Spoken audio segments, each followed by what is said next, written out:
So, Ben, go ahead and introduce Biertest. All right. I believe in you. I don't.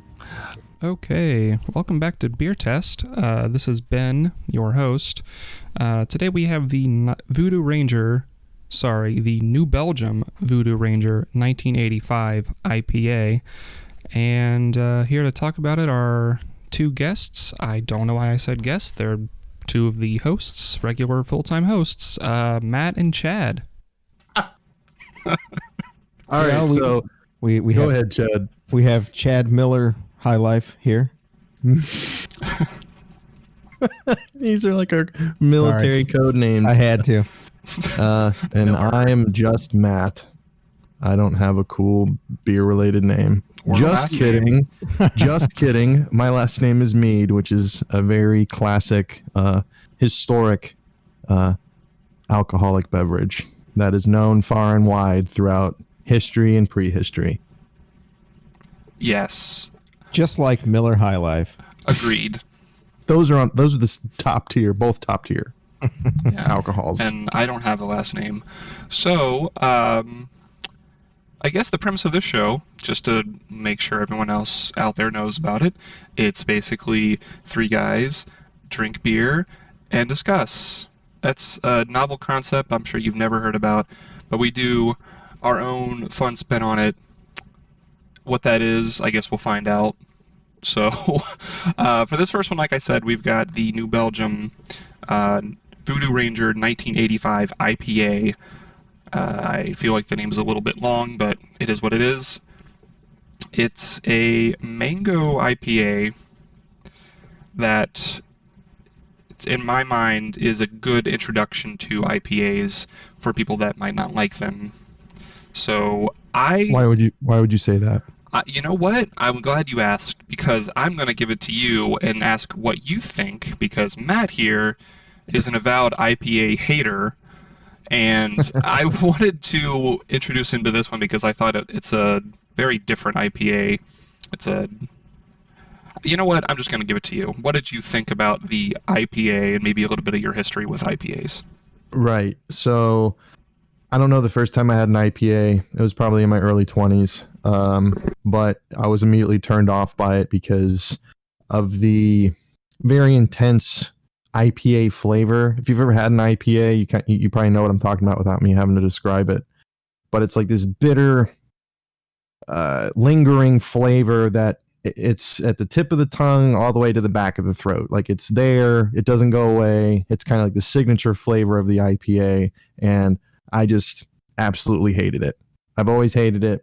It's never been anything that I've looked for in a beer, or it's not my flavor choice if I had to say, if I had to compare flavors. But in this, I've had the Rebel IPA. I've had some other Indian pale ales from different companies, and they've all kind of run the gamut of like bitterness and hoppiness and all that stuff. But to me, they all kind of fall within the same flavor range of terrible. But in this beer, as we've already said, is the New Belgium 1985 IPA.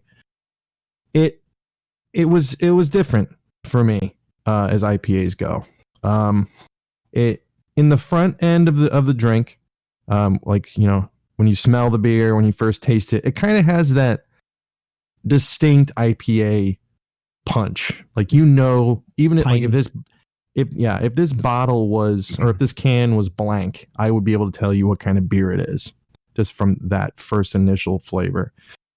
But I don't know what it is. I don't know if it's because of the mango or they've tweaked the flavors or whatever, but it doesn't have the lingering aftertaste of IPA that I loathe. I can kind of get past that first bite, but it kind of smooths out through the rest of the drink, and it's actually made me kind of appreciate it. And that's kind of my initial reaction to it. I had one yesterday, and I'm drinking one now to kind of keep it in my the forefront of my taste buds and my mind. But yeah, that's my initial reaction. Not a terrible IPA like all the rest, in my opinion. Well, I'm glad to hear that. I also thought Matt might like this one.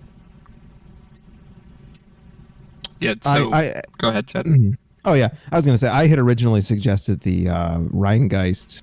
I think it's called Cloud Harvest, because I had tried that one and it's similar to this one, but I thought maybe we wouldn't be able to find it, so we kind of agreed on this one instead. Yeah, which this one's even better. I was gonna say the fact that we can't find Rheingeist in northern Kentucky, like some of the flavors, is kind of ridiculous to me. Like, yeah, Rheingeist is made. Rheingeist is made. Rheingeist is made in Cincinnati. Yeah. Isn't Mad Tree the one that's made in Covington? Or is that Braxton? I know that there's Braxton is for sure in Covington. I don't know about Mad Tree. But it's like it's these local beers, because I know that there's a couple of Mad Tree, I think. Mad Tree's the one with the skull on it, right? No, Mad Tree's the one with the I'm an idiot. Mad Tree's the one with the tree. Yeah, tree on it. Rheingeist has the skulls. Yes. Okay. So there's a flavor of Rheingeist that's kind of like an amber beer that I can't ever find in the store. I've had it at bars in northern Kentucky, but I can never find it in the store. Same thing with it's like an amber Braxton. I can never find those in the store, and it pisses me off. But they seem to have a pretty aggressive rotation on their beers. Yeah, because you can only find certain ones certain times of the year. Because I think they're all small batch for the most part. But that's a bit of a tangent. New Belgium is not brewed in Cincinnati, the Cincinnati area. Where is this from, actually? Is this a Colorado beer? It's from Belgium, Ben. Jeez. Oh my God. Sorry. Hey, I'm one sheet to the wind right now, okay? I'm not. This, just while you're looking that up, the 1985 IPA is 6.7 ABV. And it is a part of New Belgium's rotating IPA series. That's what it says on the box, because I have the box with me. Also, it's 30 IBUs. I looked that up too. Which I think that's nothing compared to other IPAs. Right. I think that might be a big part of the reason why Matt likes it and why it's so smooth, is because it's only 30. Like some of the Stone IPAs that I've tried are like 70. Ooh. Maybe even more than that. So what is that? Should we explain what IBU means for people that might I was about to ask you what that means, since I'm not versed. It has the very technical meaning of international bitterness units. Oh, okay. I have no idea how it's measured or anything like that. Ben, do you know? You don't know. I don't know how it's measured. I do know that it's measured on higher the on how tart. Units. Yeah. It's measured on how tart and tight your face is after you drink it. Yeah. Yeah. So I mean, I've had beers all the way up in the 100 range, and they get super bitter. So it's generally beers, as far as I understand, are like a Bud Light or something like that, or Miller Lite. They're going to be in the 15 and less, as far as I understand. So. So since we were asking about it, on the bottom of the box it says New Belgium Brewing, Fort Collins, Colorado, and Asheville, North Carolina. Okay. So Colorado and North Carolina. Okay. But anyway, to give my opinion, I guess, or to start giving my opinion, I do like IPAs. So I probably haven't tried as many of them as Ben has, but I really like the Stone IPAs, and I like Bell's Two Hearted Ale is kind of one of my go-tos. And I am a fan of the bitterness. I like bitter things in general, like bitter teas, unsweetened bitter teas, black coffee. I just like bitter things in general, so it's probably not too much of a surprise that I like IPAs. And actually, I'd never tried a fruity or juicy IPA. I think they use both those terms. I had never tried one until I tried that Rheingeist a few weeks ago, and I really liked it. And I really like this one too. The fruitiness gives it.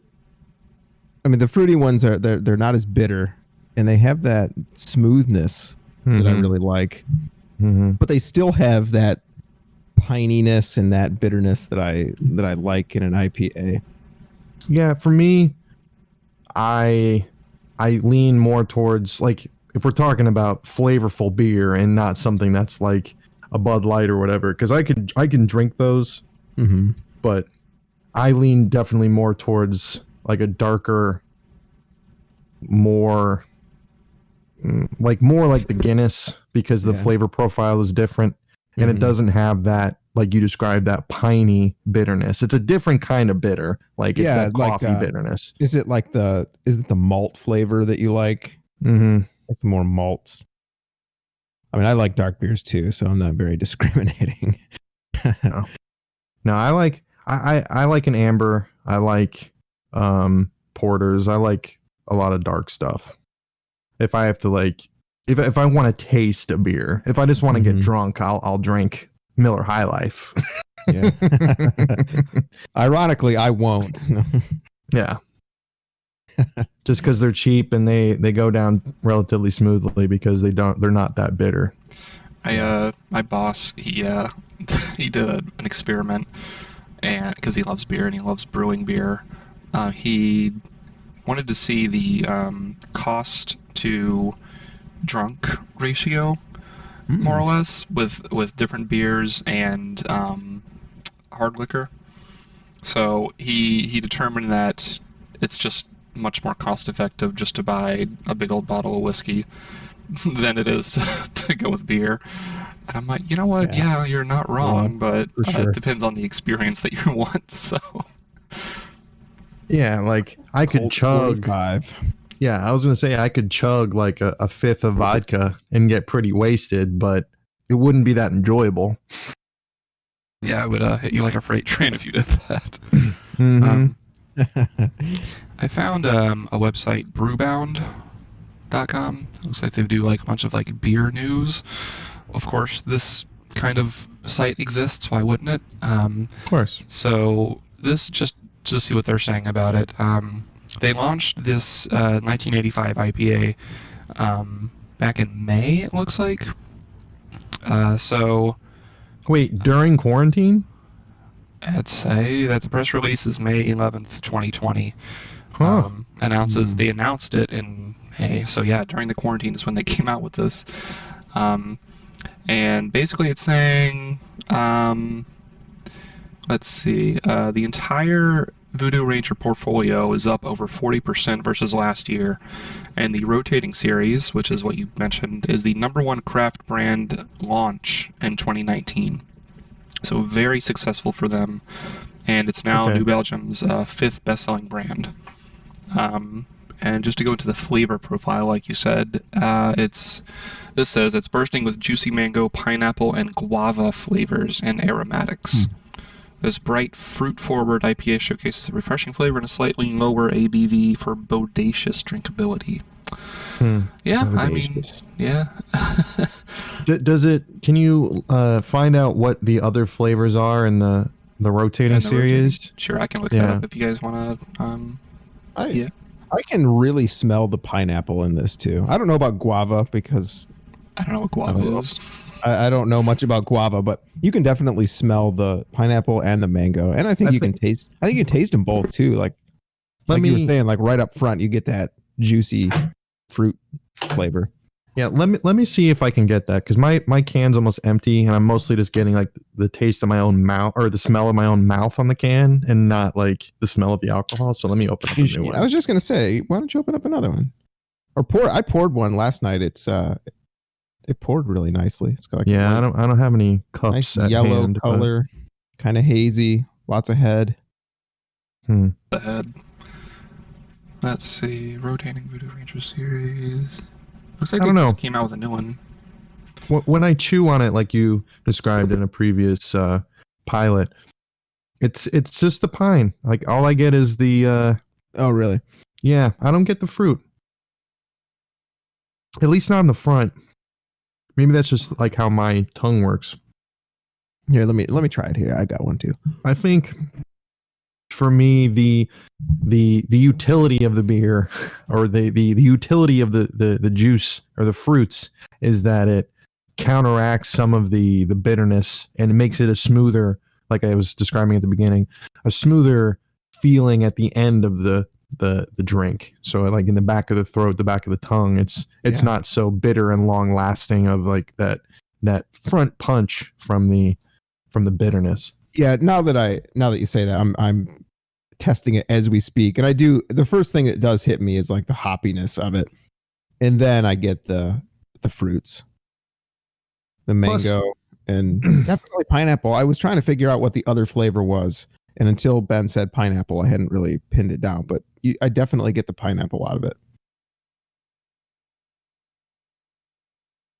It's a well-rounded flavor. Like I can feel it propagating throughout my entire mouth. It doesn't feel very one note.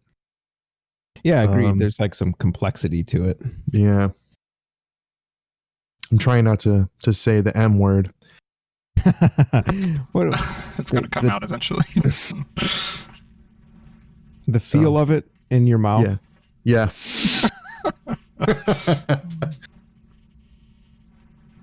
I also think this is a very good summer beer. Oh yeah, we've talked before about, it's kind of the different beers for different times. I think this is a very summery IPA. Yeah, it's not heavy.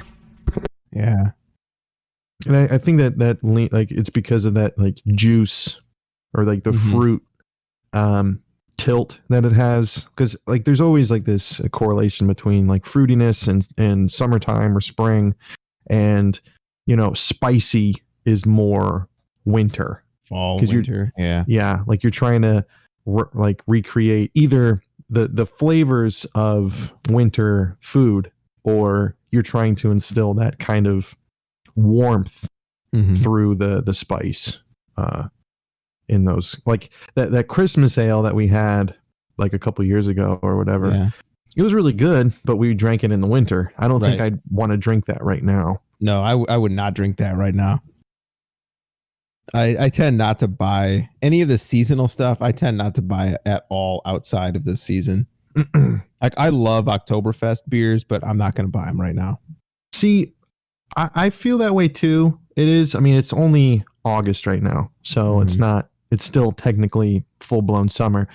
But recently, I had a pumpkin kind of seasonal beer. I think it was Sam Adams. I might be wrong. I can't really remember because I drank them all really quickly, and I wasn't really, because it was really good. It was a very subtle flavor. It wasn't too strong.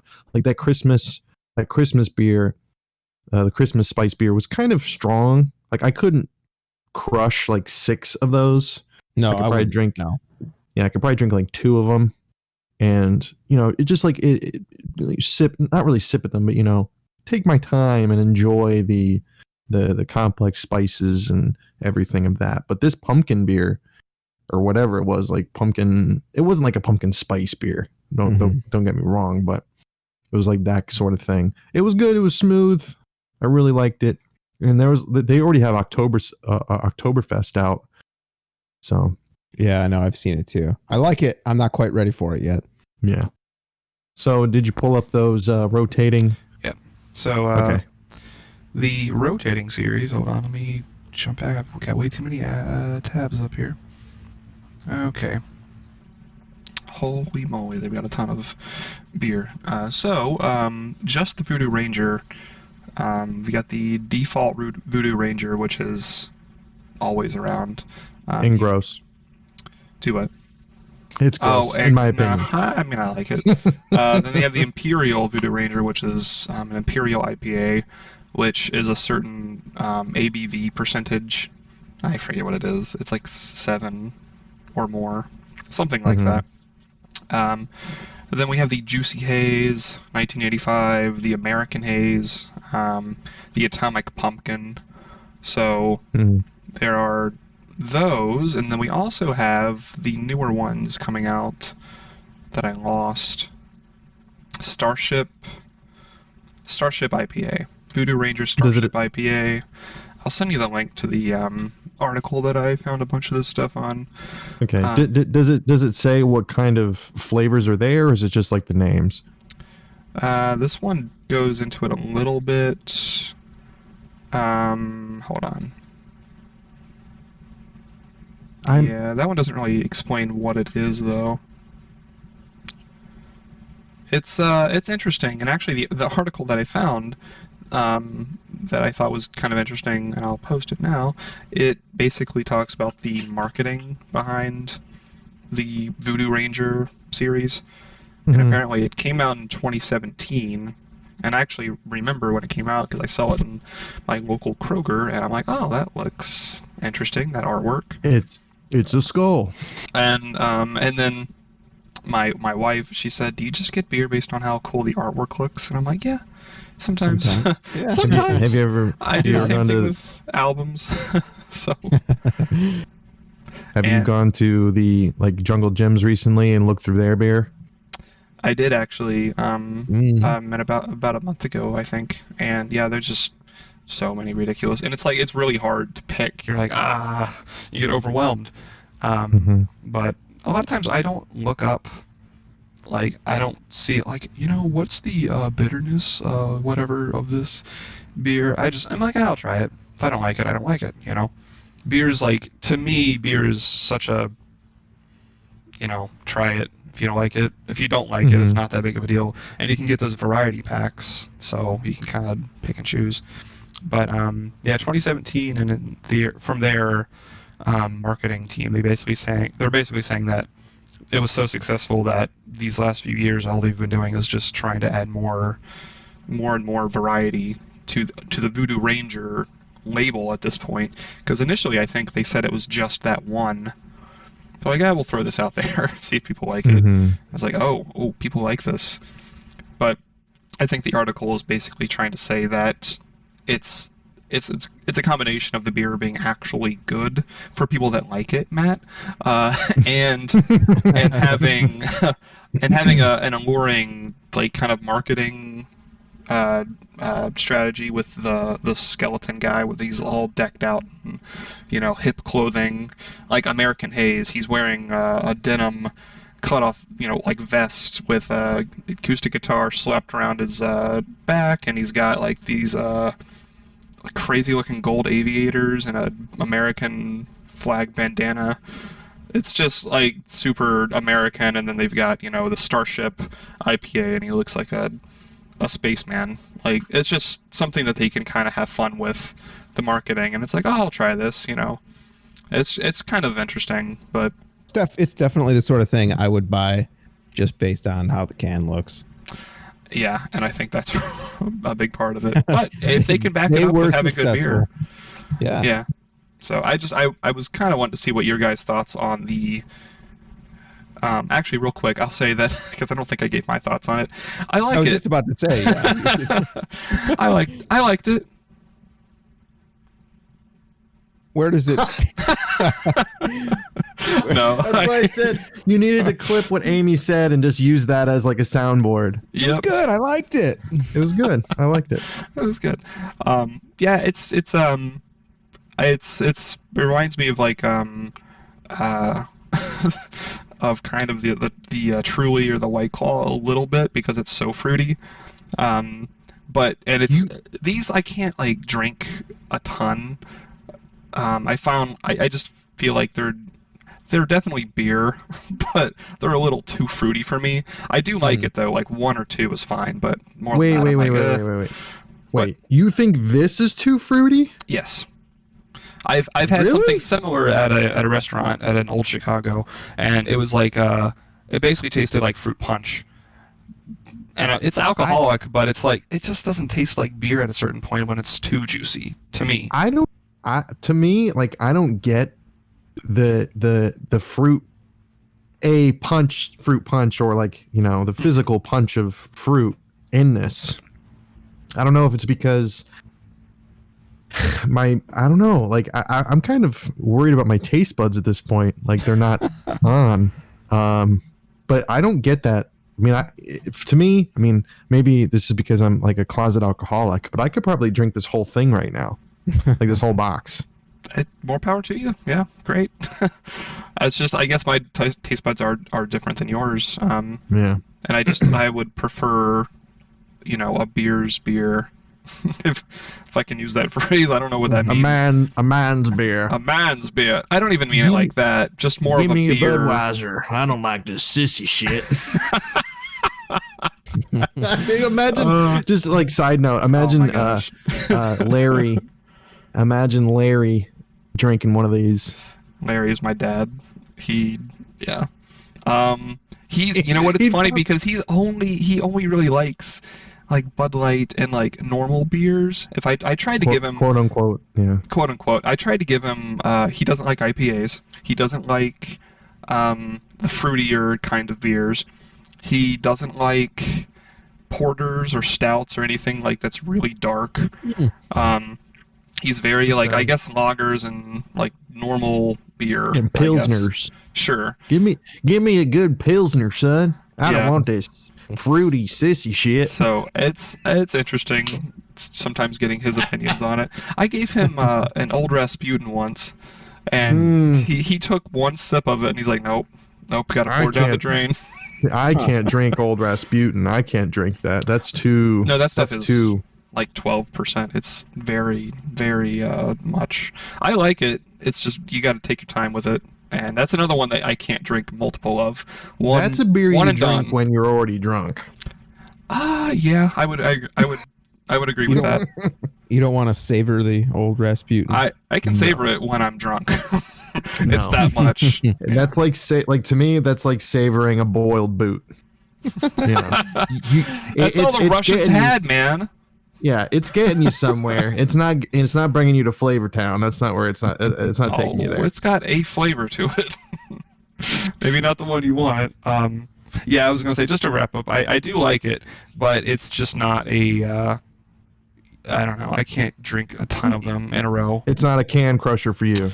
Right. Now you would prefer like their Imperial IPA. I do like their Imperial, or well, maybe not the Imperial. Imperial's actually kind of a bit much, but I would like that more than this.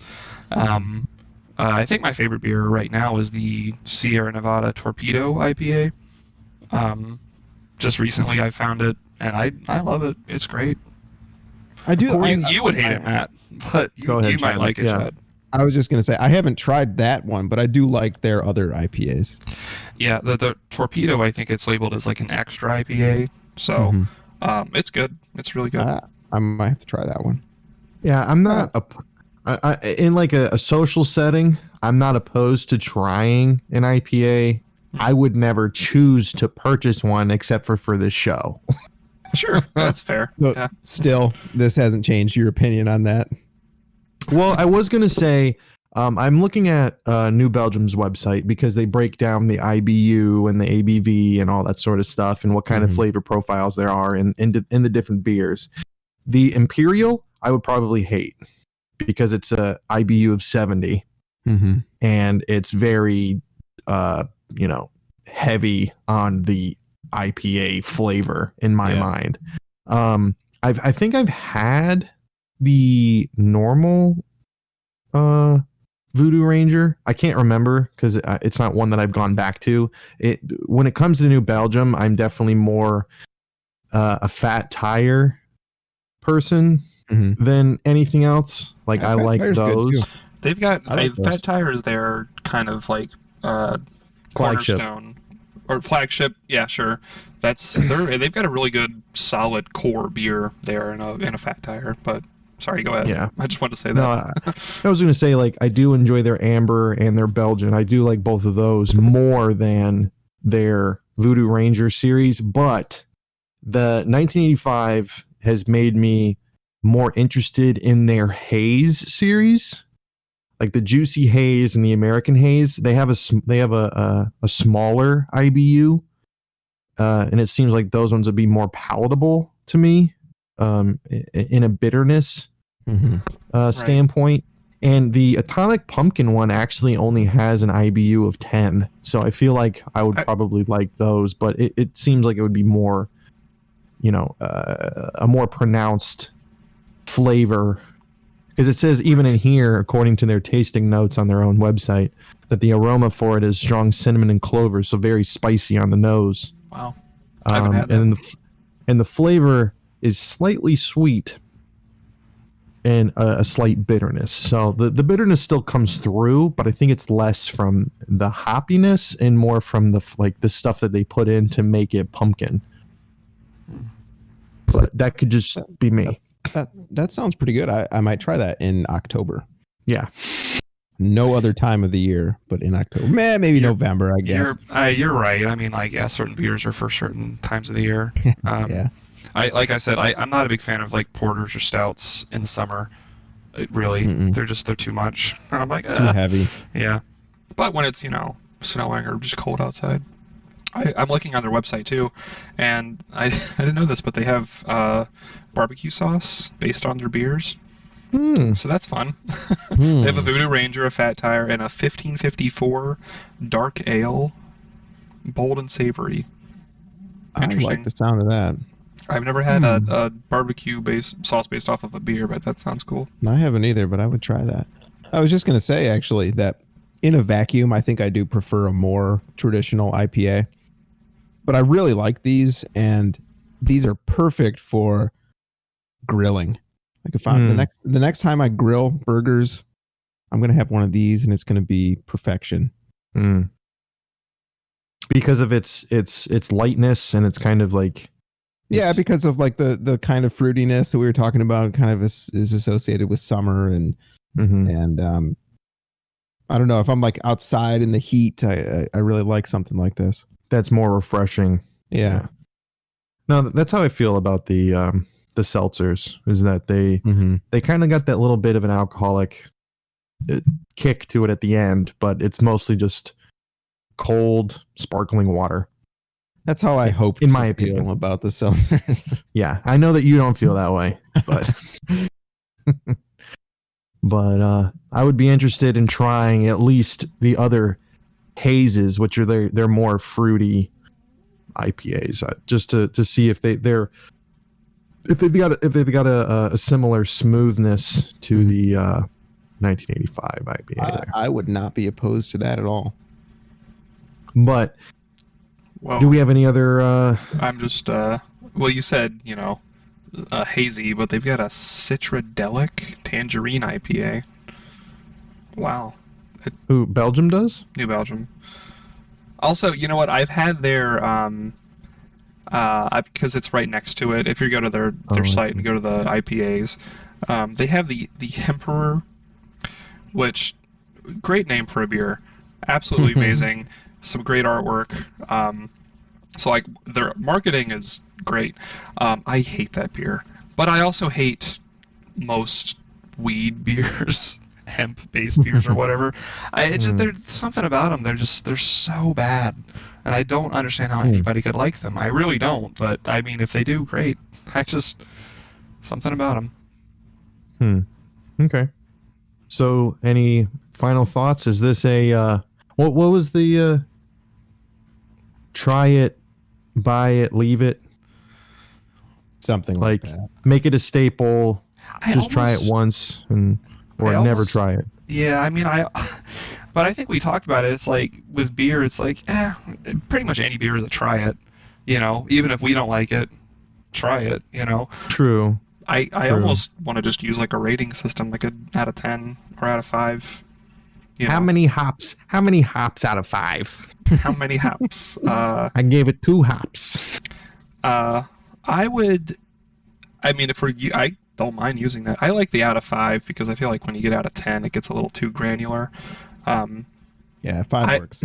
I think I would probably give this a solid. Well, before you say that, what is 1 on the scale and what is 5? Is 1 never? I would never drink this ever again. Yeah, and 5 is, and it is 5 like, I could see myself having this in my fridge. Like at all times. Like at all times, or at least during the season. Like Chad said, if it's grilling season, I could see myself drinking this. You know, I'd agree with that. not to say that this is a 5 for him, but like closer to 5 is like, you know, during the summer this is going to be in my fridge, where closer to 1 is like I'm probably never going to drink this ever again unless, you know, that's the only beer at the party, you know. That's actually a good way of doing it. I would agree with that rating scale. If you're cool with it too, Chad, I'm sure you are. Sounds good to me. Yeah, that works for me. Cool. Yeah, I would give it a 4. Like you said, I would probably pick this up most of the time. It's just a little too juicy, but I do like it a lot. If it definitely if it were at a party, I would grab a couple. So. Yeah, same here. This is a solid 4 for me.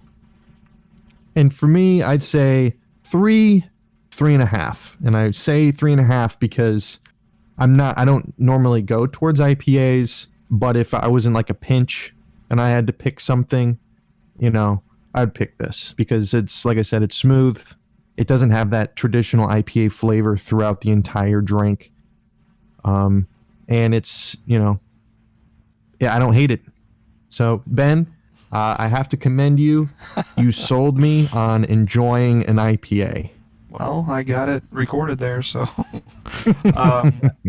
You know what? Before we cut off, because I know it's some people might have to cut out. I do want to hear what you were thinking when you first tried it, like before you actually tasted it. What you were thinking, like, God, I'm not gonna like this, or what were you thinking? Well, my initial thoughts were, okay, this is going to be an IPA, just like every other IPA that I've ever tried. You know, it's going to fall on that scale of, you know, puke in my mouth or, you know, just not good. And initially, like, I'm not very subtle when I drink. I'm not a sommelier. Like, I didn't, you know, put it in a glass and swirl it around and smell it and all this sort of stuff.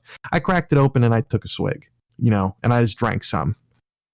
And that's usually how I judge whether or not I can stomach another swig of it. And the first one, it went down smooth. And I'm like, you know what? I can stomach this. Let me see if I can appreciate an entire can. I drank the whole thing. And I'm like, you know what? Maybe I was wrong. Maybe not all IPAs are built the same. And, you know, now we're having this conversation. So going into it, I was skeptical because in my mind, IPA equals gross, but you know, this one, it's kind of changed my mood. Now, am I going to enjoy every IPA that ever existed? No, I still think that my taste profile and my, you know, what I enjoy still would not appreciate most IPAs like the Ranger or the Imperial. But I'm definitely more inclined or interested in trying, like I said before, the more juicy and or haze related voodoo varieties at least. But I'm not going to go hunting for IPAs that I enjoy because that's not really something that I would care to do because I enjoy other beers more to spend my time drinking those instead of trying to find IPAs I enjoy, if that makes sense. That makes sense. Yeah. That's pretty cool that we maybe got Matt to like an IPA. I like it. So now what are we doing? I was going to say, do we want, since we talked about it, do you want to do an Old Rasputin? I'm down for it. I'm going to have to find one because I don't think they have one locally. If you can go to, locally for you, I completely forget, it's a completely different part of the state. Locally for me in Chad, I think they'll still have it at the Party Source or the Party City in Florence if that's open to the public. It is. I was in there the other day. Okay. So yeah, that has Old Rasputin because that's where I think me and Ben got it the first time years ago because we lived right down the street from it. Yeah, I think I've gotten it there before too. Or at least I've seen it there. Side note, it kind of sucks we didn't start this podcast when we lived next to that place. Yeah, that would be nice. Ben, you don't know this, but the house that we lived in, in Florence, I don't know if we determined if it was the exact same time frame or not, but Chad literally lived right down the street. It was the same time. It was the same time. It overlapped at least. Yes. 2013 to 2014. Well, I lived there 2012 to 2015, but Ben lived there like 2016 actually. Yeah. So Yeah, I was there in like 20. Jeez, what year is it? 2020. I think I was there in 2014, 15. So yeah, it was at the same time. Shit. So yeah, Chad lived like down the street and around the corner. Yeah, and I walked by there almost every day because I did like I took evening walks every night, and I went down to that park, the Lions Park down there. Yeah. And then I swung back around and walked by your house and back to mine. I mean, like it was almost, if there weren't houses in between, you could see the houses from each other. Yep. So. Wow. So anyway, Old Rasputin, and well, yeah. Before we go off, let me find out what kind of beer Old Rasputin is, so we can try that one. Okay, it's an imperial stout, so we could do. Let's try that one and then get one other imperial stout, because if we all hate Rasputin, that might not be a good. But that's up to you guys, because I know at least at the party source, you can build your own 6-pack. So I could get like one Old Rasputin and then a different imperial stout and then a couple other ones. I don't know if Ben can find a similar thing. But Louisville should have something like yeah, that. So I think there's like a liquor barn or something like that. So yeah, let's try to shoot for that. If that's what we're thinking of. So definitely I like that idea. Definitely get a Old Rasputin. Yeah, and then is it up to our discretion? For a different imperial stout, I think we could do research, see if we can find a mutual one, and we can try and find, and at least to make it similar. That works for me. Plan. I've tried this, but it was a long time ago, and I don't remember what it tastes like. Yeah, so I think that's our next one, boys. Let's do it. And Matt, just do yourself a favor and get a snifter or some other beer glass. Okay, real quick. What does a stout? Can you just put it into a pint? Glass? No, man. You gotta get those happy flavors in your nose, man. You gotta get the smelling going. So yeah, I need to invest. Okay, I need to invest in glassware now. Okay. Or a Bruges beer glass. I don't know. It's like you'll see it if you look it up. All right. You might be able to buy like a pack of 6 different types of beer glasses. Maybe I have one of those. I think I've broken 1 or 2 of them, but I have several different kinds of beer glasses. I don't know what I'm supposed to drink out of each one, but me neither. I have them. I do agree with Matt though. Like if you can't just pop it open and just take a drink, and it not taste at least good, then it's like it's not going to get much better if you. No, I don't think so. Do the ritual. Yeah. Okay. Sounds good. That sounds like an episode of Biertest. There, boys. Yep, coming to you live. Well, not live, but pre-recorded from Kentucky area. From parts unknown. Parts unknown. Yep, this is Ben. Chad. And Matt. And signing off. Talk to you guys next time.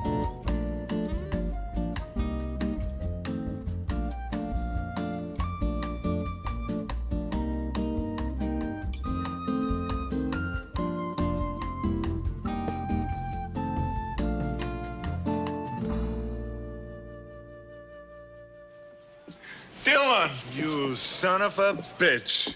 What's the matter? The CIA got you pushing too many pencils? Huh? Had enough? Make it easy on yourself, Dutch. Okay. You never did know when to quit, huh? Damn good to see you, Dutch. What is this fucking Thai business? Oh, come on. Forget about my type, man.